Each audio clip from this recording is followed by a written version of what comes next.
সুপ্রিয় দর্শক, আপনারা দেখছেন এসপিএন বাংলা টিভি। দেখুন ও সাবস্ক্রাইব করুন এসপিএন বাংলা টিভি, দেশ ও মানুষের কথা বলে। আমি বাংলাদেশে বসেও কিন্তু সারা পৃথিবীকে চাইলে হাতের মুঠোয় রাখতে পারছি।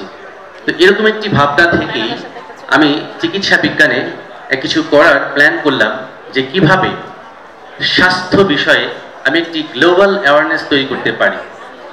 বিশেষ করে আমাদের দেশের সাধারণ জনগণ রোগ ব্যাধির কাছে সত্যি বড় অসহায়। অর্থাৎ তার কোনো রোগ হলে সে কোথায় যাবে, কোন সমস্যার জন্য কোন ডাক্তারকে দেখাবে, কোথায় গেলে ভালো সেবা হবে, চিকিৎসার ধরনটা কি, এই বিষয়ে কিন্তু আমাদের দেশের সাধারণ জনগণ খুব বেশি সচেতন নয়। যে কারণে আমি চিন্তা করলাম যে এখন যে সোশ্যাল মিডিয়াতে তো অনেক কন্টেন্টই তৈরি হয়, কেউ নাটক করছে, কেউ গানের কন্টেন্ট করছে, কেউ ফানি কন্টেন্ট করছে।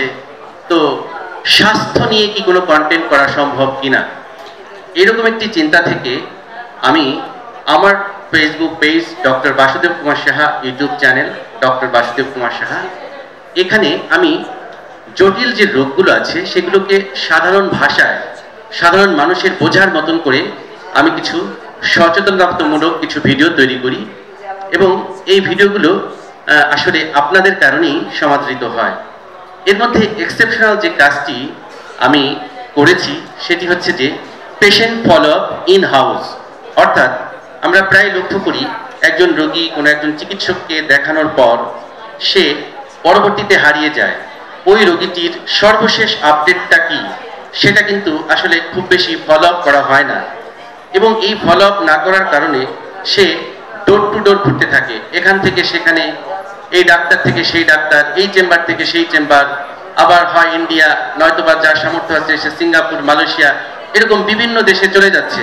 কারণ তার আত্মিক যে সন্তুষ্টিটা আসছে না যে আমার রোগটা কি হলো, এই রোগের চিকিৎসাটা কি হবে। যে কারণে আমি যে পেশেন্টটাকে ট্রিটমেন্ট করছি, সার্জারি করছি, সে চিকিৎসা শেষে কেমন আছে সেটাকে ফলো আপ করার জন্য আমি রোগীদের বাড়িতে বাড়িতে যাওয়া শুরু করলাম।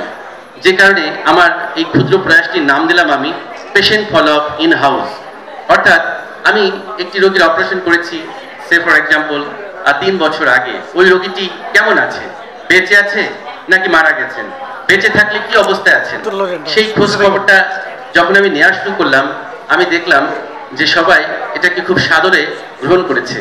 এবং এখন আমার চেম্বারে যখন রোগীরা আসে, এসেই প্রথমে দাওয়াত দেয়, স্যার আপনি কিন্তু আমার বাসায় যাবেন। তো এই কাজটি করে আমি অনেক আনন্দ উপভোগ করি, এবং এই ভিডিওগুলো যখন আমি আমার ফেসবুক পেজ এবং ইউটিউব চ্যানেলে পাবলিশ করেছি, তখন বিভিন্ন দেশের রোগীরা বাংলাদেশে এসেছে আমার কাছ থেকে চিকিৎসা গ্রহণ করার জন্য। বিশেষ করে পার্শ্ববর্তী দেশ ইন্ডিয়া থেকে বলা যেতে পারে যে প্রতিদিনই 2-1 জন আসে। আজকে আসাম রাজ্য থেকে একজন রোগী কুমার যেন বলল, যাই হোক, উনি আমাকে একটি মেল করেছেন যে স্যার আমি আপনার ভিডিও নিয়মিত দেখি, আমি আপনাকে দিয়ে গলার থাইরয়েড সার্জারি করাবো।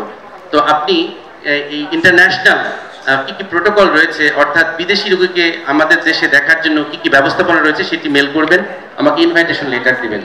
তখন আমার কাছে মনে হলো যে আমরা চিকিৎসার জন্য হরহামেশাই ইন্ডিয়াতে যাচ্ছি পাসপোর্ট ভিসা করে, আবার অনেক ক্ষেত্রে পাসপোর্ট ভিসা হলেও আমরা যেতে পারছি না, কত রেস্ট্রিকশন, অথচ সেই দেশের রোগীরাই বাংলাদেশে আসছে এবং বাংলাদেশে এসে চিকিৎসা গ্রহণ করার জন্য তারা আগ্রহী হচ্ছে।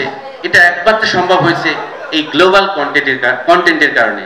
এই যে ডিজিটাল ভিডিও কন্টেন্ট আমি তৈরি করেছি, যে কন্টেন্টটা যারা বাংলা ভাষাভাষী মানুষ রয়েছেন তারা পৃথিবীর যে প্রান্তেই থাকুক তারা কিন্তু সেটা দেখে উদ্বুদ্ধ হচ্ছে এবং আমাদের দেশে এসছেন। আমি গত 1 মাস আগে সোমালিয়ার একটি মেয়ের অপারেশন করেছি। আমি বললাম যে আপনি তো সোমালিয়ান, আপনি বাংলা ভাষা কিভাবে বুঝলেন? উনি আমাকে বললেন, স্যার আমি বাংলাদেশে পড়ালেখা করছি, সো বাংলাদেশে থাকতে থাকতে কিছু কিছু বাংলা আমি বুঝতে পারি। আমার যেহেতু থাইরয়েডের প্রবলেম, আমি থাইরয়েড নিয়ে সার্চ করলাম, আপনার ভিডিওটি আমার চোখের সামনে আসলো, আমি তাই আপনাকে দিয়েই আমি অপারেশন করার জন্য প্রস্তুতি নিয়েছি এবং মন স্থির করেছি। এবং তার অপারেশনটি আমি সাকসেসফুলি শেষ করার পর সেই সোমালিয়া থেকে এখন রেগুলার বেসিসে রোগীরা আমার কাছে আসা শুরু করেছে। আমি একটু ছোট্ট করে কয়েকটি ভিডিও ক্লিপ দেখাতে চাই যে কিভাবে আমাদের দেশের মানুষজন কুসংস্কারে কবলে পড়ে অথবা যে ভুল এবং অপচিকিৎসার শিকার হয়ে জীবনে দুর্বিষহ বা দুর্যোগ নেমে আসে, এবং সেই চিত্র থেকে আমার এই ডিজিটাল কন্টেন্ট কিভাবে তাদেরকে সহযোগিতা করছে আমি ছোট্ট একটা ভিডিও ক্লিপ আপনাদেরকে দেখানোর চেষ্টা করছি।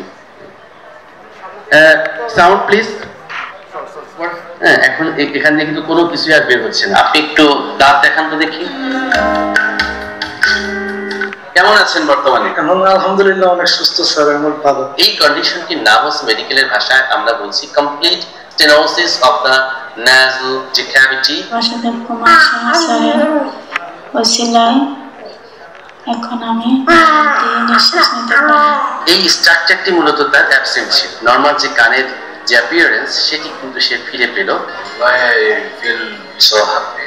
সুদান থেকে এসেছে। For a long time. মানে অনেক জায়গায় দেখানোর পর আমি কোনো জায়গায় কোনো মানে কিছুতে আমি শান্তি পাইনি। তবে গলা দৌড়ে পর আমার আব্বু বলে আমি অনেক ভালো আছি, আর 2 বছর রোগীর বাড়িতে গিয়েছি, আমি কোনো সমস্যা নাই। এই জায়গাটিতে একটা ফোঁটা ছিল এবং চাপ দেওয়ার সাথে সাথে টপ টপ করে পুষ করতো।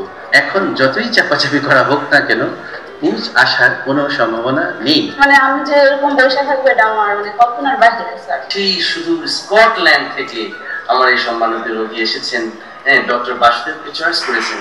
Really I am so much privileged. এখন ছেলে বলে এবার বুঝছো, আগে তুমি কত কানে কম শুনতো আর এখন তুমি সব শুনো, এবার বুঝছো। বাট ওরা অনেক খুশি। তার নাকের মাঝখানটাতে একটি ফ্লেশি ম্যাচ দেখা যাচ্ছে। আলহামদুলিল্লাহ আমার কাছে অনেক ভালো লাগছে, কারণ এত কিন্তু ঘুমাইতে পারতো না, অনেক কান্না করতো। He is coming from